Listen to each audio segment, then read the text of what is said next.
이런 남 탓을 하고 다른 사람에게 책임을 전가하는 사람들은 크게 두 가지로부터 기인하게 됩니다. 혹시 주위에 이런 사람 있지 않나요? 너 때문이야 라고 남 탓하는 말을 달고 사는 사람들이요. 지금 제 머릿속에도 한 두세 명 정도가 떠오르는데요. 무언가를 같이 하더라도 잘 안되면 너 때문이야, 네 탓이야 라고 말을 하는 사람들이 있죠. 한두 번이면 모르겠지만 남 탓하는 말을 계속해서 달고 다니는 사람들은 주위 사람을 피곤하게 만듭니다.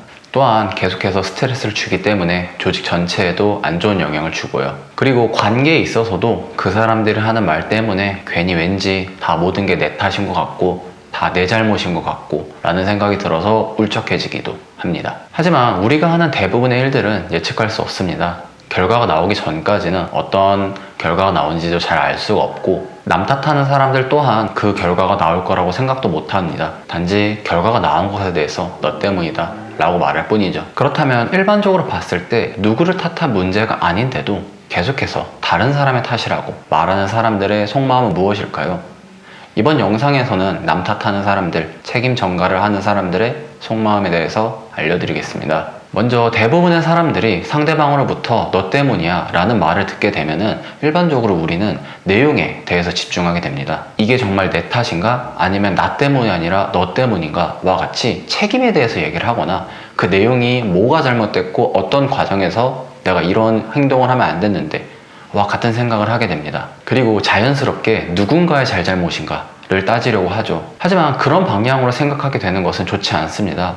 애초에 남 탓이라고 하는 것은 내용보다는 맥락을 봐야 하기 때문이에요. 그래서 이런 상황을 해결하기 위해서는 내용에 휘둘리지 마세요. 상대방이 왜 그렇게 말했는지에 대해서 그 너머를 봐야 합니다. 남 탓을 하는 이유, 즉 책임 전가를 하게 되는 이유는 앞서 말씀드린 것처럼 내용 자체가 아닌 맥락을 이해해야지 문제를 해결할 수 있기 때문이에요. 이런 남 탓을 하고 다른 사람에게 책임을 전가하는 사람들은 크게 두 가지로부터 기인하게 됩니다. 첫 번째로 자기중심적 편향이 강한 사람들입니다. 자기중심적 편향이라는 것을 간단히 설명드리면은 모든 상황에 대해서 자신에게 유리한 방향으로 해석하는 것을 의미합니다. 예를 들면 잘 되면 내 탓이고 안 되면 네 탓이다 라고 하는 말을 입에 달고 사는 사람들 있죠. 이런 경향이 너무 센 사람들을 바로 자기중심적 편향이 강한 사람들이라고 얘기합니다. 흔히 우리 말로도 좋은 건 자기 잘난 탓으로 돌리고 안 되는 건 부모나 세상의 탓으로 돌린다고 하는데 이 또한 자기중심적 편향을 의미합니다. 이러한 자기중심적 편향은 구석에 몰린 자기 자신을 긍정적으로 평가하기 때문에 도움이 되는 경우도 있습니다.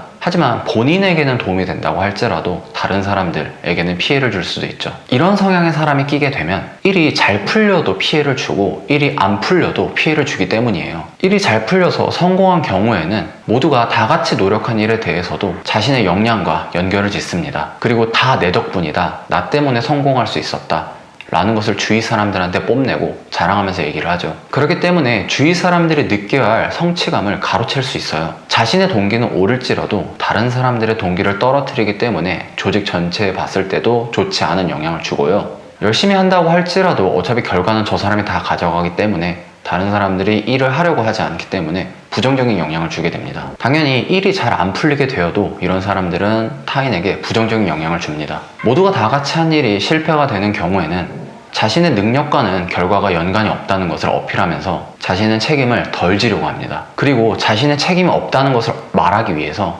누구의 잘못이냐, 누구의 탓이냐 라는 것을 가지고 본격적으로 정치질을 하기 시작합니다. 문제는 이렇게 자기중심적 편향이 강한 사람들이 조직에 한 명씩 들어있게 되면은 주위 사람들에게도 영향을 준다는 것입니다. 그 사람으로부터 시작된 누구의 잘못이냐 라는 말을 듣게 되면은 주위 사람들은 다 같이 나 때문이 아니다 라는 것을 어필하려고 합니다. 그리고 이를 해명하기 위해서 서로가 공격적으로 날이 서게 바뀌게 됩니다. 그래서 원래는 되게 좋았던 집단이 이 사람이 한 명 끼게 되면서 전체적으로 서로에 대해서 믿지 않고 신뢰하지 못하는 집단이 되는 경우로 바뀌기도 합니다. 결국 장기적으로 봤을 때는 자기중심적 편향을 가진 사람들은 자신을 긍정적으로 평가하기 위해서 주위 사람들의 관계를 전체적으로 악화시키는데 영향을 주게 됩니다. 그리고 무엇보다 자기중심적인 편향을 가진 사람들은 자신의 잘못을 인정하는 것을 굉장히 어려워해요. 꼭 한 사람씩은 있습니다. 미안해 라는 말을 절대 죽어도 못하는 사람들. 이런 자기중심적 편향이 강한 사람들은 자신의 잘못을 인정하고 그거에 대해서 상대방한테 표현하는 것을 굉장히 힘들어해요. 그리고 인정을 한다고 할지라도 그 인정을 하게 돼서 표현을 하는 과정에서 공격성이 함께 나오기 때문에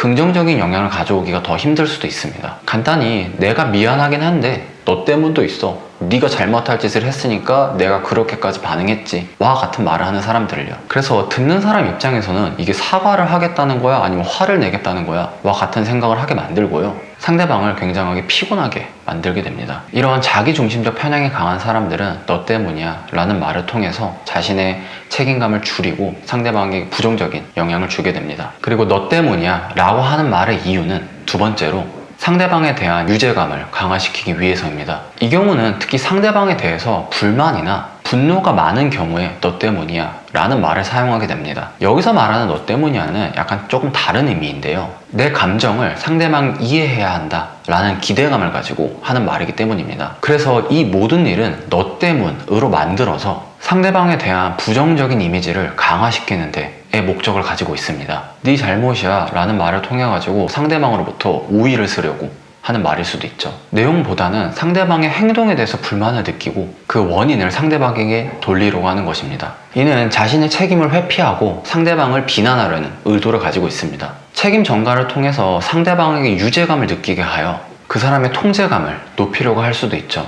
이 경우는 가장 악독한 경우이고요. 상대방을 내 마음대로 조정하기 위해서 너 때문이야 라는 말을 계속해서 하게 되는 겁니다. 따라서 이런 의도를 가지고 너 때문이야 라고 말을 하는 사람들이 있다면 피하시길 바랍니다. 유죄감을 통해서 그 말을 들은 사람의 가치를 저하시키고 그 사람이 그로 인해서 예속되게 만들기 때문이죠. 이런 사람들은 특히 내 삶을 갉아먹게 됩니다. 정리하면 과도하게 계속해서 남 탓을 하는 사람들은 크게 두 가지의 심리를 가지고 있습니다. 첫 번째, 나 때문이면 안 돼 라는 자기중심적 편향을 가지고 책임감을 회피하려고 하는 경우이거나, 두 번째, 너 때문이어야 해 라는 말로 유죄감을 주는 것에 목적을 가지고 있습니다. 그렇다면 우리 주위에서 계속해서 남 탓하는 사람들을 어떻게 대처해야 할까요? 실제로 우리가 너 때문이야 라는 말을 듣게 되면은 아무리 자신에 대해서 확신을 가지고 있는 사람이라 할지라도 나 때문인가? 라는 생각을 하는 것은 피할 수가 없습니다. 혹시 모르게 왠지 모르게 내 탓인 것 같고 내가 잘못한 것도 일정한 부분 있는 것 같죠. 물론 그런 경우가 있겠지만